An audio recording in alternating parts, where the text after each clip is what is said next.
Okay, I want to tell you a little bit about a conversation that I recently had with a buyer who is an excellent saver who is trying so hard to get into his first home in the Bay Area.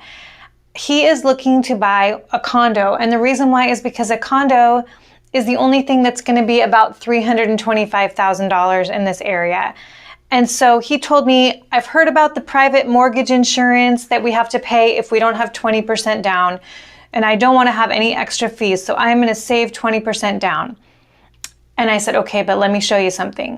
Now, this guy's an excellent saver. He told me he could save $3,600 a month. I really don't know very many people who can do that, even if they hardly spend anything. But he told me I can do that. It's going to take me 18 months to have my down payment, and then I'll be ready to buy a condo. Here's what I showed him. If he's trying to buy a $325,000 condo and he's going to save 20%, it's going to take him 18 months to make that much of a down payment.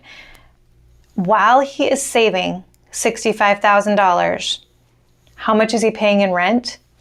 He's paying $40,000 in rent.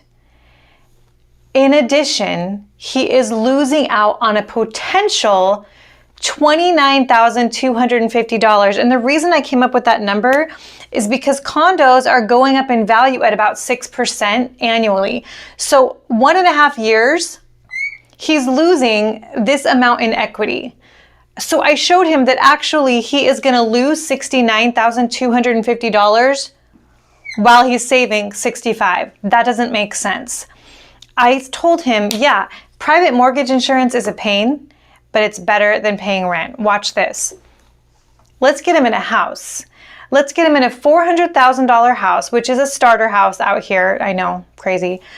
Let's get him $12,000 for a down payment. Now, this is only going to take this excellent saver 3 to 4 months.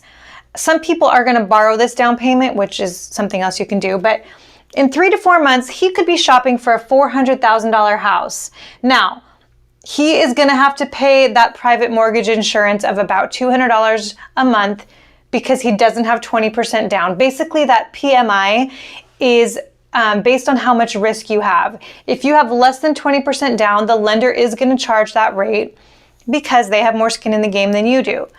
But guess what he's not going to pay? He's not going to pay an HOA fee because he's not over here at a condo.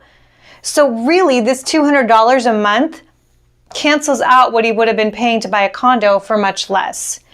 Something else that's a really great benefit is that houses increase more like 11%. So a detached home increases in equity much faster than a condo, which is going to go at about 6%. So let's say 3 years from now, he wants to move out of that starter home. His $400,000 house is now worth $500,000.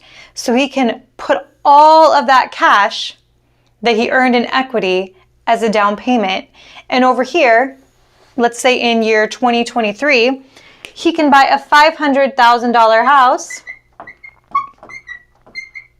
My squeaky pen. And then he can have his 20% down payment. So he can put down $100,000 that he earned from the equity while he was living in his $400,000 house, not paying rent. So I just want to show you that there are so many possible ways to get to where you want to be. Most people cannot start out with a 20% down payment living in the house of their dreams. But there are ways that we can help you get there step by step. And it's worth considering talking about all your options.